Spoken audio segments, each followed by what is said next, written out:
there are any questions, we're going to do what we usually do and start screen sharing. And we're going to continue our discussion of chemistry today. We're going to be doing chemistry for a couple of days. We'll probably have a chemistry test towards the end of next week or the beginning of the week after. So far, what we've been talking about before today has been a field of chemistry that's called inorganic chemistry. In at the beginning of a word means not. So inorganic chemistry is not organic chemistry. So before we can kind of define inorganic chemistry, we need to think about what organic chemistry is. So we need really to go back to 1832. If we would go back to 1832, there were two basic branches of chemistry. One of the branches was just called chemistry, but the other branch was called biochemistry. And biochemistry, we know bio means living. Bio was the chemistry that occurs in living organisms. Notice that that's really the same thing as what we call metabolism. And when scientists back in the 1800s and even a little bit earlier looked at biochemistry, one of the things they noticed is that almost all of the molecules that we find in living cells have carbon in them. Remember, carbon is one of the elements. Carbohydrates contain carbon, proteins contain carbon, lipids contain carbon, vitamins contain carbon, DNA contains carbon. Now, there are some important molecules in living things that don't have carbon in them. Water is H2O, and it doesn't have any carbon. But because carbohydrates, proteins, lipids, DNA, vitamins, because all of these things have carbon in them, if you would go back to the early 1800s or before, it was believed that carbon compounds were really only possible with living organisms, with living cells. But in 1832, a German chemist named Friedrich Wöhler synthesized a very simple compound containing carbon. This compound is called urea. Urea is actually found in human blood and in other animals' blood as well. Urea is a waste product that we use to get rid of nitrogen in our urine. But urea has the formula NH2CO, NH2. Now, notice there's a carbon in here, CO. There's a carbon connected to an oxygen atom. So when Wöhler made urea in a test tube in a lab, this indicated that to make carbon compounds, you could make carbon compounds outside of a living cell. You didn't have to have a living cell to get a carbon compound. And so when Wöhler did this, he caused chemists to kind of redivide how the fields of chemistry were defined. So there was still biochemistry, the chemistry that occurs in living organisms, but Wöhler separated the rest of chemistry into two distinct areas. One was organic chemistry, and organic chemistry is the chemistry of carbon compounds. Now, a lot of carbon compounds, proteins, lipids, carbohydrates, DNA, vitamins are found in living organisms, but organic chemistry has made a lot of carbon compounds that aren't found in living organisms.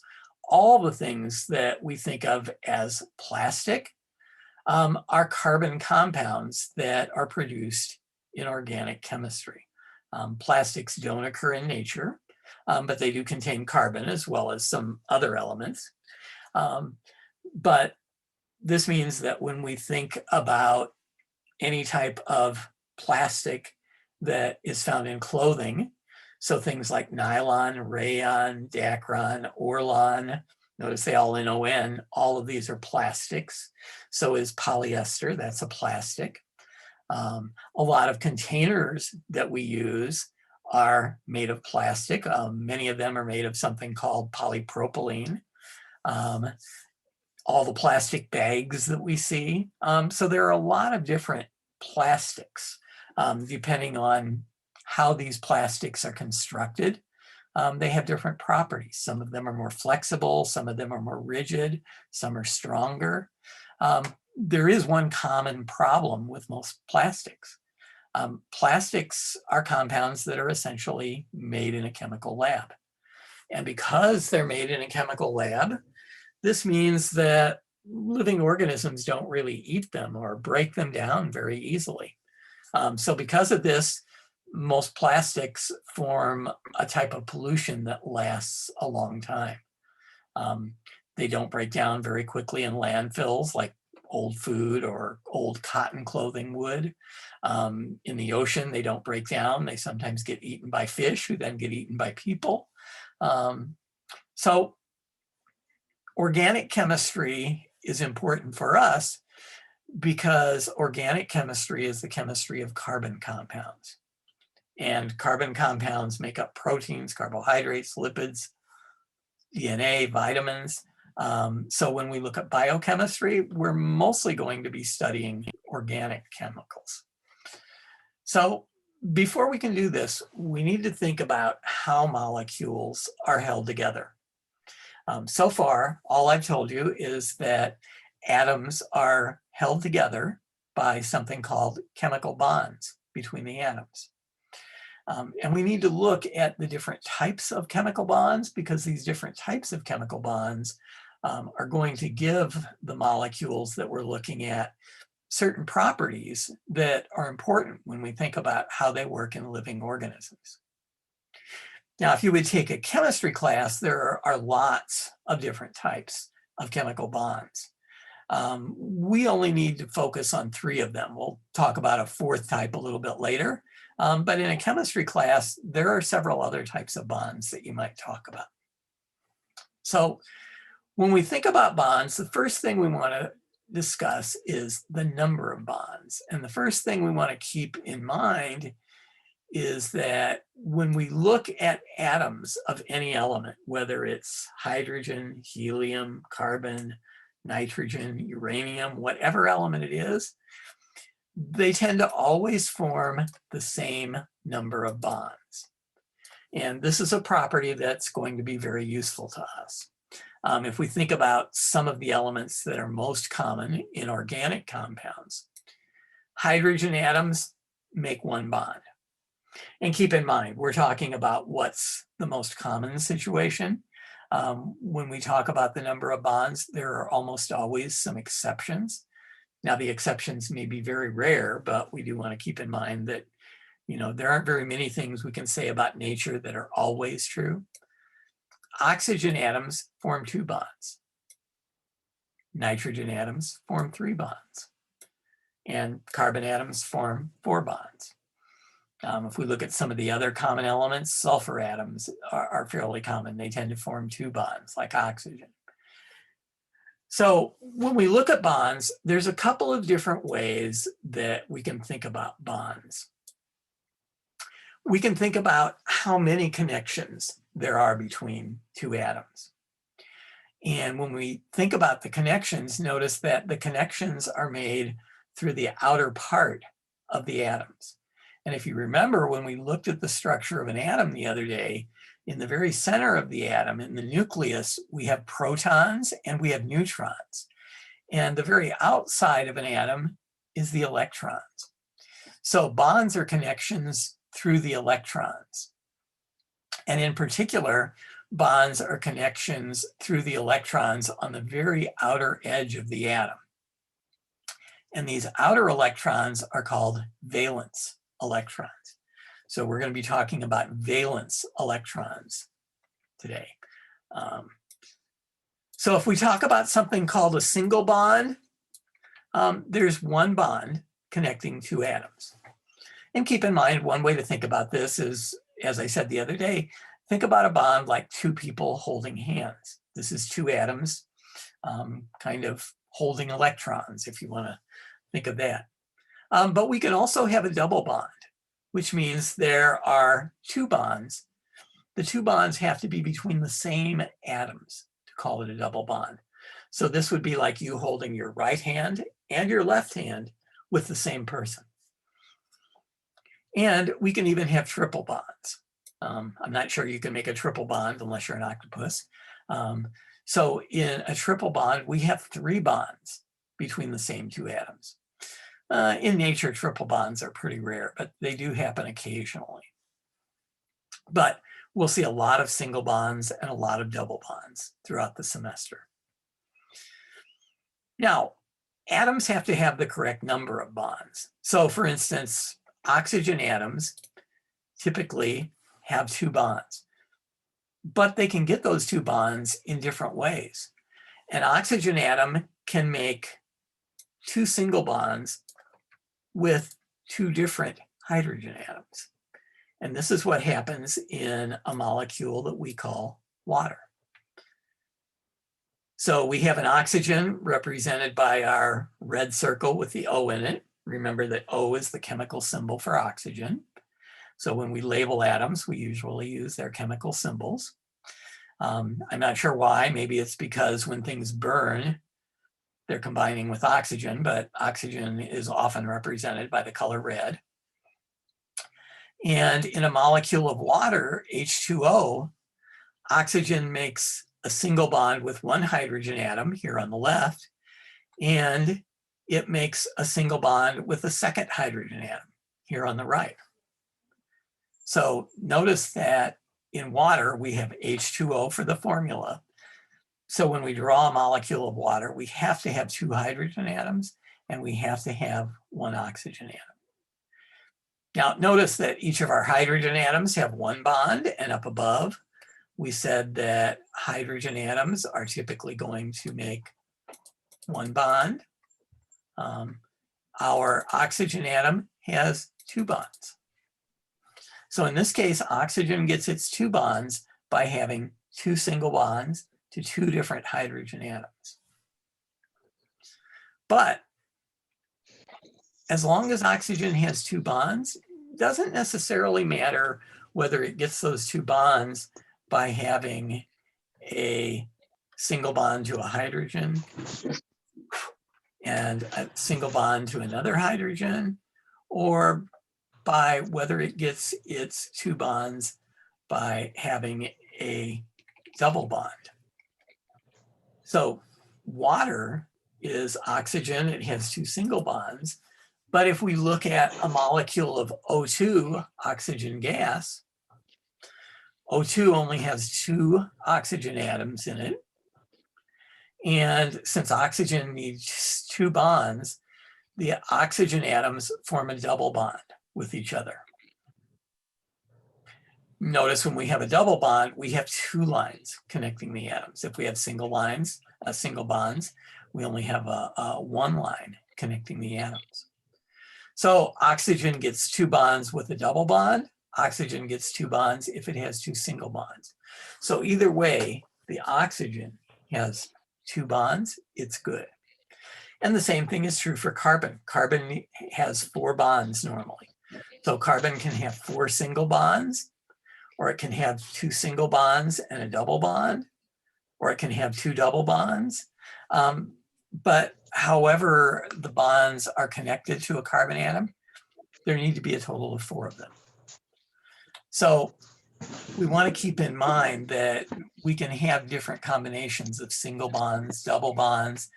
That's not necessarily the crucial issue. The crucial issue is how many bonds does each type of atom have.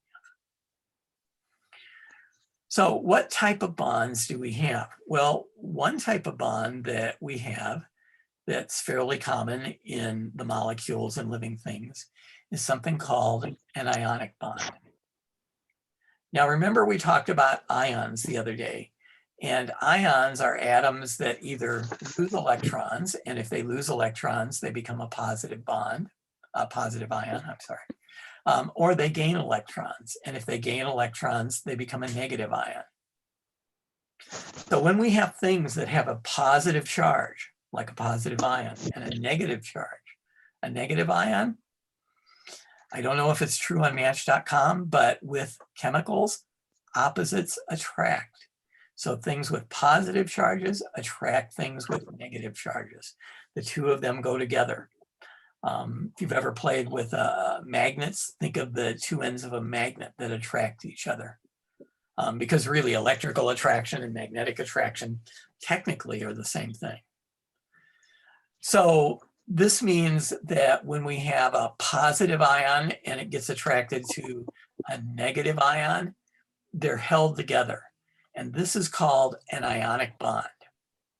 So an ionic bond forms because of the attraction between a positive ion and a negative ion.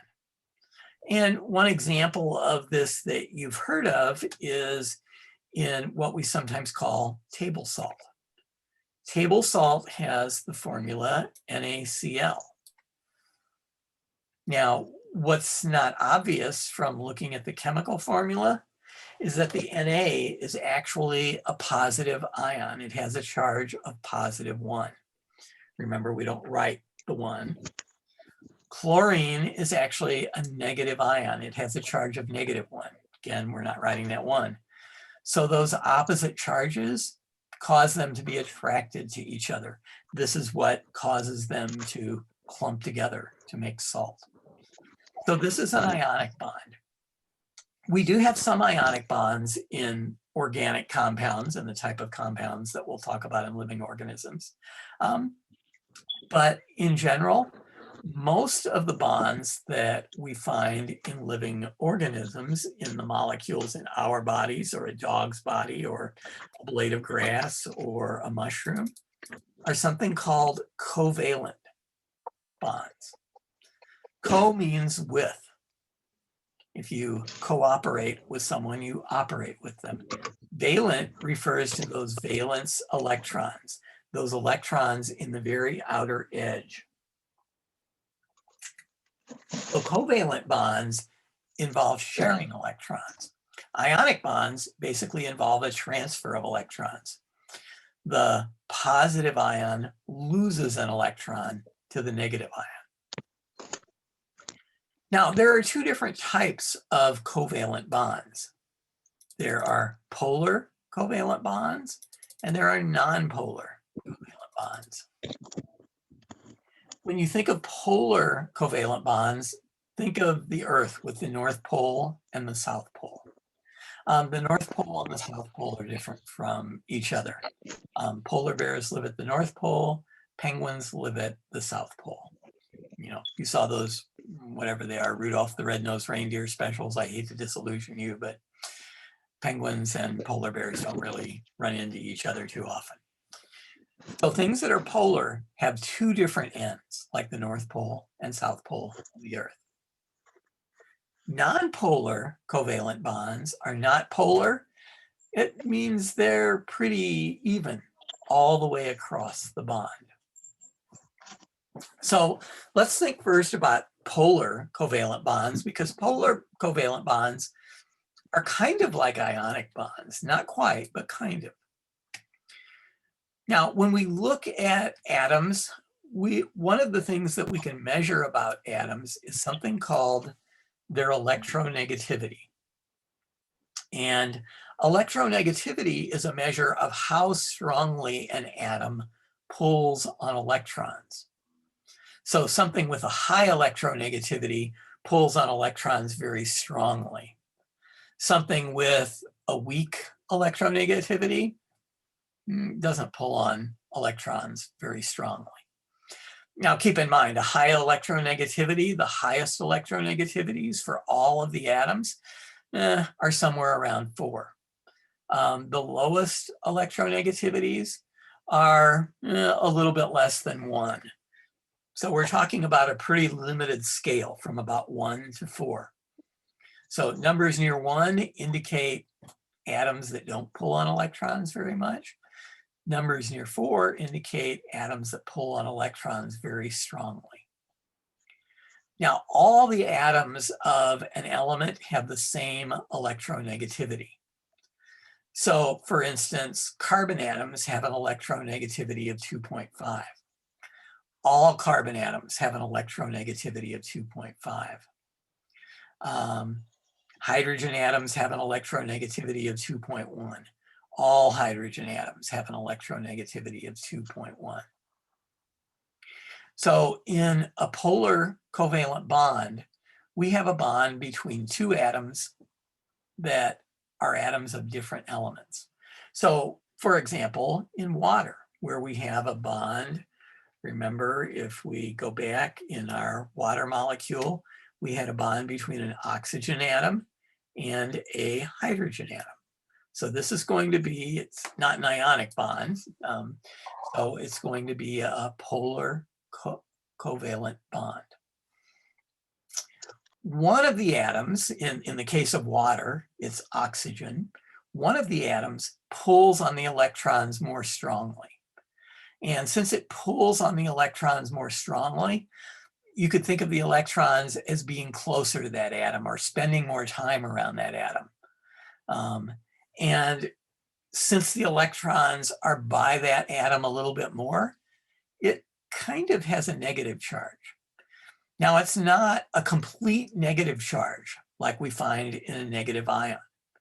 But since the electrons kind of hang around this atom more, it has what we sometimes call a partial negative charge.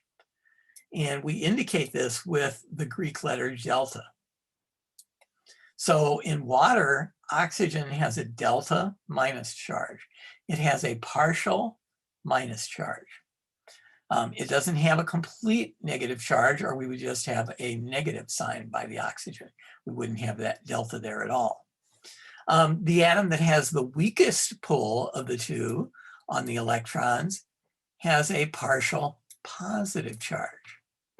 And we're going to show that by using delta plus. So keep in mind, these aren't complete -1 or +1 charges like we have in an ion. And we're going to see a polar covalent bond anytime the two atoms that are making a bond, that are sharing electrons, are atoms that belong to different elements, with one exception we'll talk about in a little bit. So let's look at water. So here's an oxygen atom, our big red blob. Here's our hydrogen atom, our little whitish, grayish ball. And these two blue dots represent the electrons that they're sharing. One of these electrons is contributed by hydrogen. One of these electrons is contributed by oxygen. That's why it's sharing. They both put one electron into the deal. But since oxygen has a higher electronegativity, these electrons are closer to the oxygen. It's kind of hard to say that they're by the oxygen for more time. We can't show that very well in a picture. So the oxygen has a delta negative charge. The hydrogens each have a delta positive charge. Now notice, you might look at this and you might think, well, yeah, but there's two hydrogens. So combined, don't they outweigh the oxygen? Couldn't they pull the electrons away from it? But notice that the bond with the hydrogen atom on the left is completely separate from the bond with the hydrogen atom on the right. So when we're trying to see, if one end is delta plus, one end is delta minus, we don't count how many hydrogen atoms there are. We just look at the electronegativity of this hydrogen and the electronegativity of this oxygen. And then we do the same thing for the hydrogen atom on the right. So when we look at these, we don't think about all the hydrogens ganging up on the oxygen.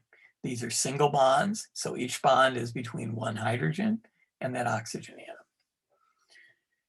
Now, in a nonpolar covalent bond, we have two atoms that share electrons equally.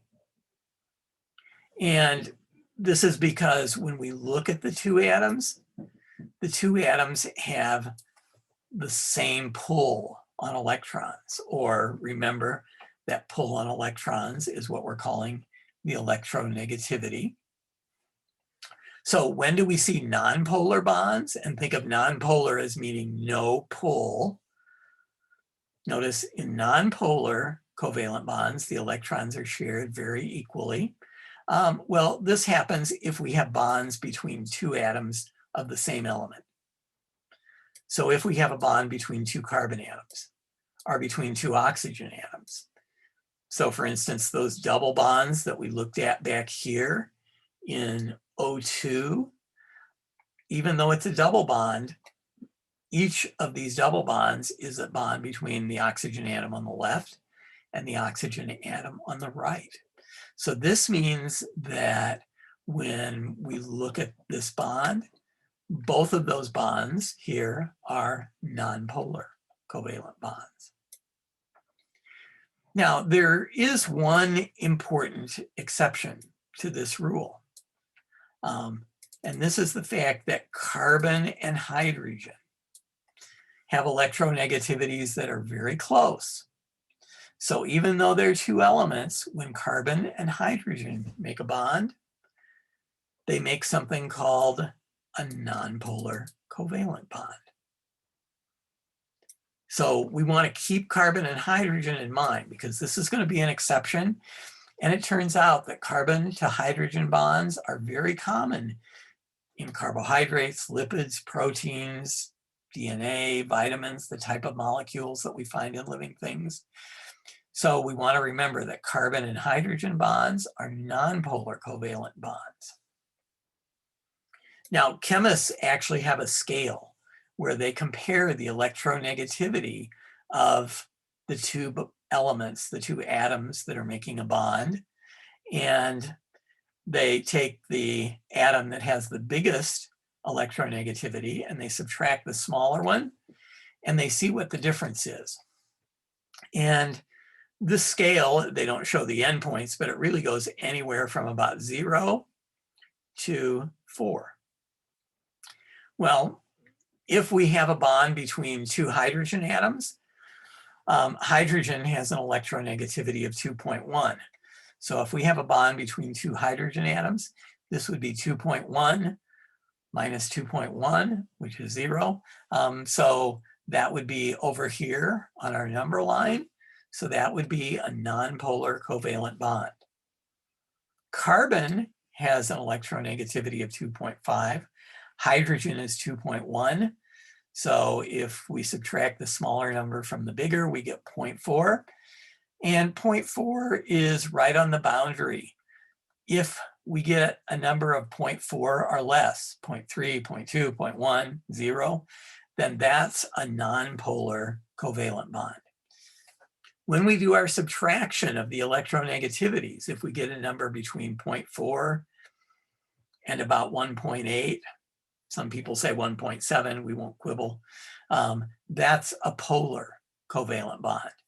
So for instance, if we have a bond between carbon and oxygen, oxygen has an electronegativity of 3.5. Carbon is 2.5. Notice we saw that over here. So if we take 3.5 minus 2.5, we get 1. So if we look up 1 on our number line, it's somewhere between 0.4 and 1.8. So this is a polar covalent bond. Notice that some polar covalent bonds are more polar than others. If we would have gotten 1.5 when we subtracted, that would be a more polar bond than just 1.0. And then once we get past about 1.8, if the difference is bigger than 1.8, the two atoms will form an ionic bond. The atom that has the stronger electronegativity will just pull an electron away from the atom with the weaker electronegativity. I always compare it to little kids playing. Maybe it's because I grew up with several younger brothers. You know, if one kid is a lot bigger than another and they're supposed to share toys, what happens? The big kid takes the toy away from the little kid. That's an ionic bond.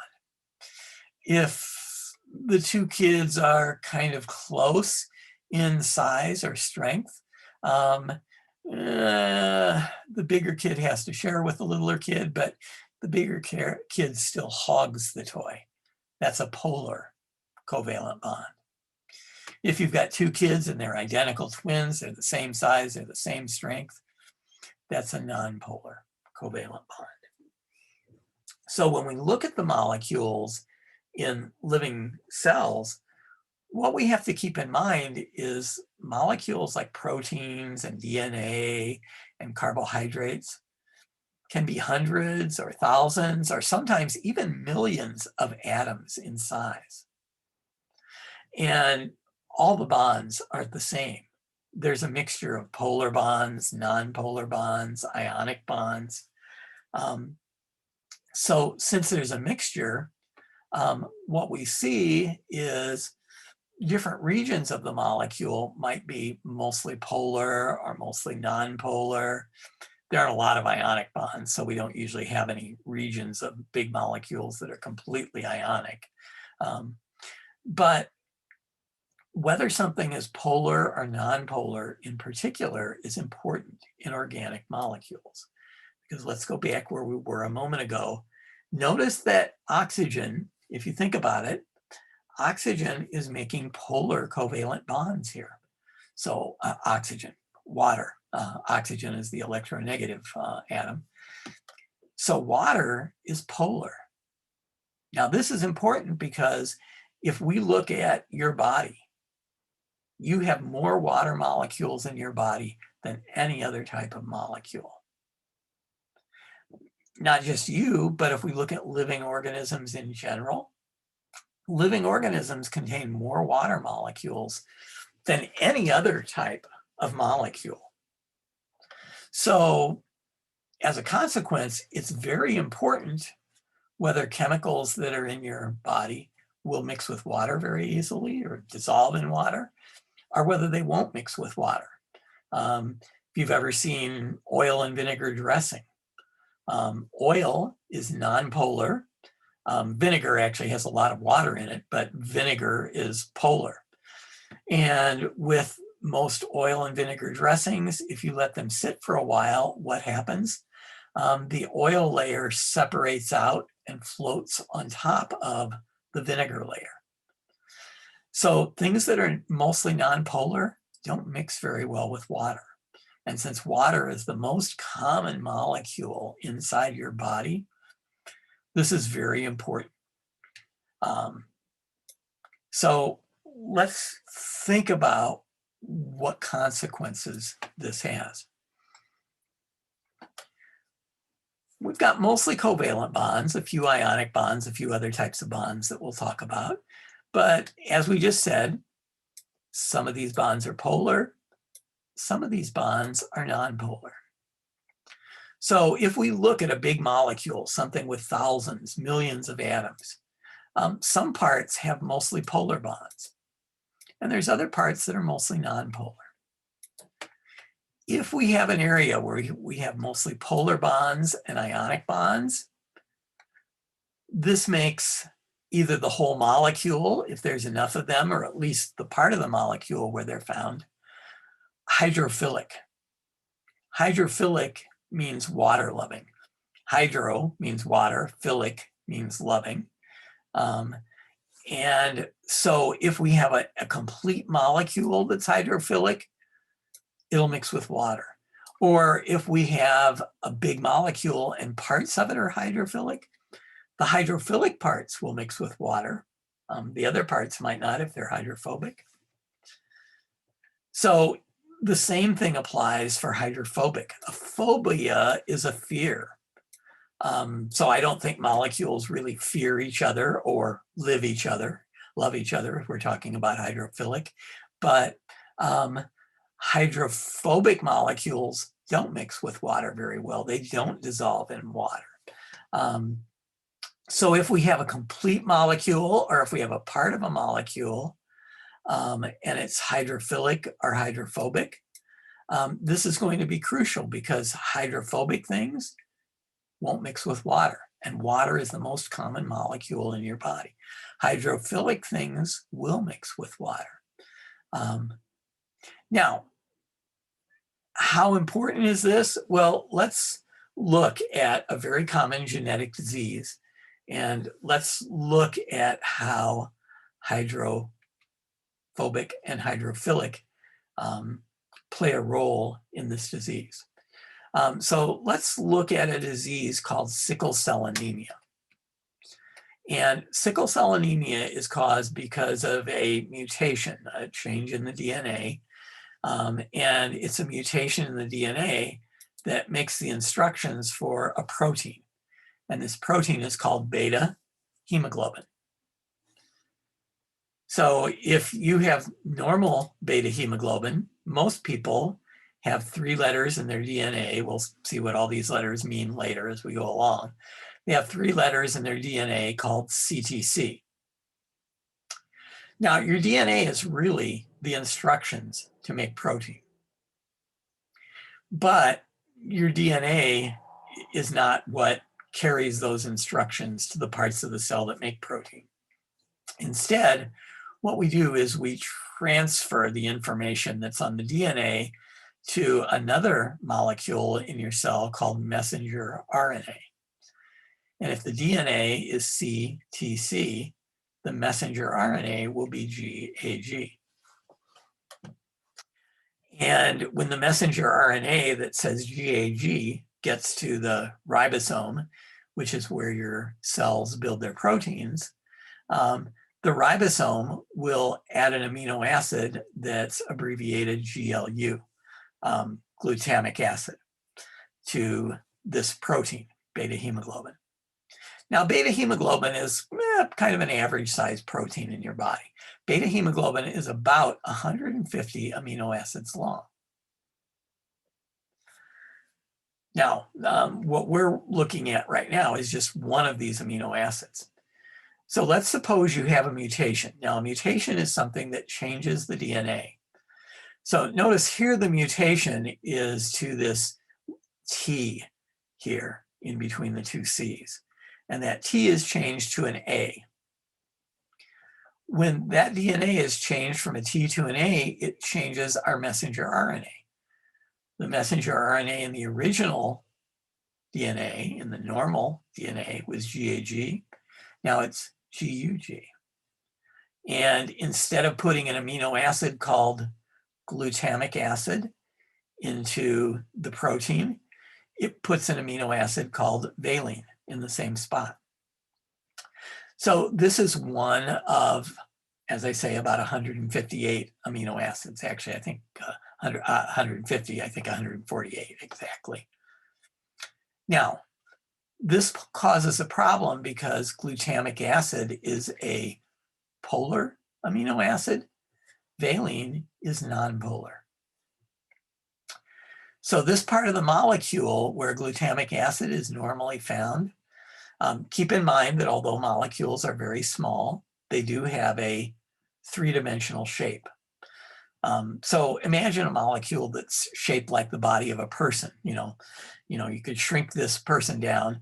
So think about the parts of the body that we call the skin. The skin is in contact with the outer surface. So if we had a molecule that was shaped like the human body, all the amino acids on the skin would have to be polar to mix with the water. Now, if we look on the inside of the body, the amino acids that were found on the inside of the body would be nonpolar. So this glutamic acid is found on the outside of the molecule. It mixes with all the water that's found in your body. Valine is nonpolar, so valine doesn't want to mix with water. So this simple change, one amino acid out of approximately 150, changes the shape of this molecule, beta hemoglobin, and that changes the shape of the whole cell. And this is what causes the problems that are associated with sickle cell anemia. So let's look at what happens. These are 2 red blood cells. The red blood cell on the left is what a normal red blood cell looks like. Notice it looks kind of like a beanbag chair. It's a little bit different than a beanbag chair. You can see an indentation on the upper left. And if you would look down on the lower right, that part of the molecule is hidden from us in this photograph, but there would be an indentation on that side. Some people say that if you think about the shape of a red blood cell, it's kind of like putting 2 bowls back to back, so that one bowl is facing down and one bowl is facing up. Now, if you look at the sickle cell, notice that the sickle cell first of all, isn't nice and symmetrical. It doesn't have the same shape on both sides, and it's kind of curved, it's elongated. A sickle cell is an old type of blade that farmers used to use to harvest crops like wheat. So the sickle cell gets its name from this shape. Now, we'll see why the difference in shape occurs in just a second. But this difference in shape is crucial. Now, here's the reason why this difference in shape is crucial. Even though this diagram is labeled sickle cell anemia, this top part is our normal red blood cells. So here's our red blood cells that are shaped kind of like those back-to-back bowls that I mentioned.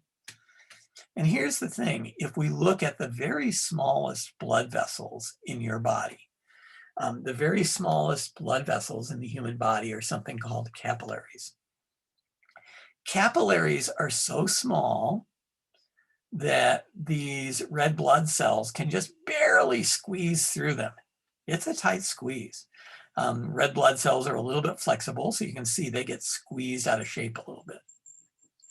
Now, if we look inside the red blood cell, you can see lots of little bright red dots.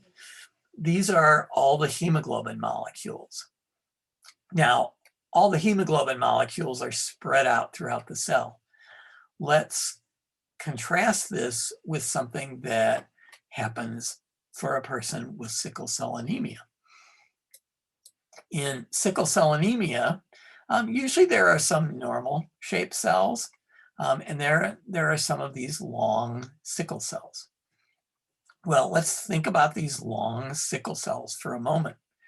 And remember what we said, they're a little bit longer than the normal red blood cells. Now, since they're longer, if some of these cells get turned sideways, instead of just sliding through these small blood vessels, they get trapped and they cause a blockage so that blood can't flow through here. Now, why do they have this unusual sickle shape? Well, this diagram tries to show, I don't think they do the greatest job, but because of that one mutated amino acid, because of that one amino acid that's non-polar instead of polar, all the hemoglobin molecules, instead of just being scattered around kind of randomly, all of the hemoglobin molecules stack together and form chains. And when they form the chains, that's what stretches this cell out of shape.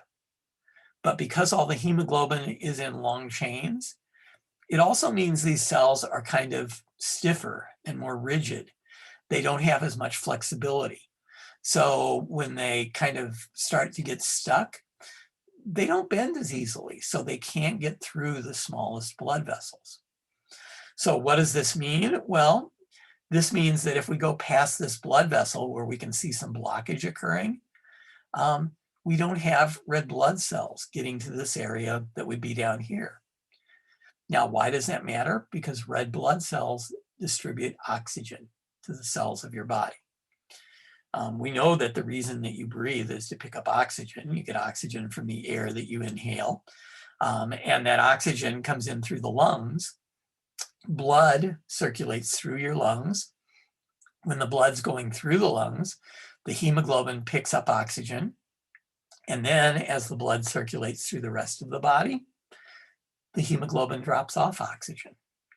Well, if the hemoglobin can't get through this blockage here, if the red blood cells are stuck on the other side, if they can only take the upper route instead of the lower route, that means that there are parts of the body that aren't getting adequate oxygen.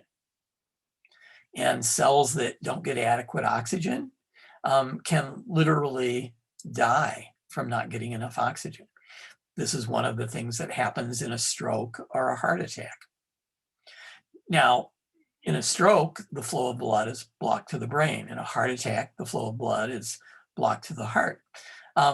For people who have sickle cell anemia, it's not necessarily the brain or the heart that suffers. It could be, but a lot of times it's where blood vessels have to go around a bend.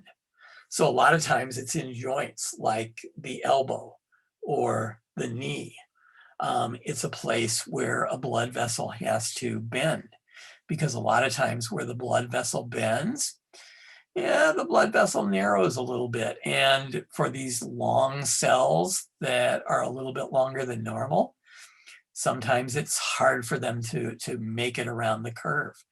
So a lot of times oxygen shortages will occur right after a joint like the elbow. Not always, but that's pretty frequent. Now, later in the semester, we're going to come back to sickle cell anemia, and we're going to look at the normal DNA and the genetic mutation that causes sickle cell a little bit more. And at that point, we'll actually look at some other diseases as well. But this is a good example. One amino acid out of 150 amino acids in this protein. One amino acid out of 150 is wrong. It ends up being non-polar instead of polar. You know, common sense, at least for me, you think of one amino acid out of 150, that shouldn't be that big a deal. But that causes a disease that's a pretty serious disease, sickle cell anemia. And when we talk about molecular biology, we'll see several other examples of diseases where a change in one amino acid, sometimes out of thousands of amino acids, gives you a pretty serious disease. So for that reason, polar versus non-polar can be very important, because if there's a mutation and you get a polar amino acid instead of a non-polar one, or in this case, you get a non-polar one instead of a polar one, that can cause a fairly serious disease. So are there any questions about sickle cell or any of the other things that we've discussed today?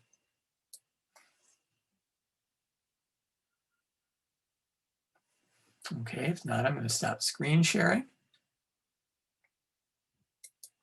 So this is going to be on a test, right? When we get to the chemistry test, this will be on the chemistry test. I would say don't spend a lot of time worrying about sickle cell for now, because as I mentioned, when we talk about genetics later in the semester, we're going to come back to it. And that's really where we'll have most of the emphasis. I just wanted to give you an example, and it turns out to be a really long example. So I should just look over that page, but I don't have to like study it constantly. Yeah, I would say, you know, don't get real focused on it. Focus more on, you know, the fact that if you get polar when you should have non-polar, or vice versa, it could be a problem. And keep in mind, if you had difficulty working on the test yesterday, if you felt like you didn't have enough time, one of the things I would recommend, you know, when we get to the next test over chemistry, there's a lot more material. So you want to make sure that you do go back, look at the notes, review the videos if you want, read the book, but approach it like you would a regular class where the test is on campus and you have to know everything, because probably if you have to look up all the answers, you won't have enough time. So it'll be much more challenging. So you really do want to know some of the material when you go in. Are there any other questions? Okay, don't forget, there is an assignment with some of the chemistry problems, similar to some of the ones that we worked together yesterday. So I left some of the sample solutions on. So if you don't remember exactly what we did, you should be able to refer back to those. So make sure you look at those, and later today or tomorrow, I should have tests graded, and those will be up, and you can look at those. Remember what I said, if you want your tests back with the corrections on them, which I do think is a good idea. But if you want those back, let me know and I'll send those to you. Keep in mind, if you gave me your test as a PDF, I'll just send you a sheet with the corrections, so then you'll have to compare that to your answers. I don't really have a program where I can write on your PDFs. So if you don't want to do that back and forth comparison, when we have an assignment or a test, make sure you send it back as a word processing document, either Microsoft Word or Pages or RTF or something like that. But if there are no questions, I will let you go now and I will see you tomorrow. Tomorrow, we probably will be longer because we have lots and lots of examples. Tomorrow is a day that you will want to study more when we get ready for the test. I got a question. Go ahead. How do I look at the recordings? If you go back a few days and you check your email over the weekend, I think when I told you, where you could go to study for the test, I gave you the address for the YouTube site. And I think I gave it to you a few days before that. But if you look back and you can't find it, if you email me, I'll send you that YouTube link again. And there's a YouTube channel. Only about the last maybe 4 or 5 videos are our videos. The ones before that are spring semester. But each of the videos has the date of the class where it was recorded. And then it's got a little bit of a title with it. So you should be able to kind of figure out what it was about. Okay, thanks. You're welcome. Any other questions? Okay, if not, I will let you go and I will see you tomorrow morning.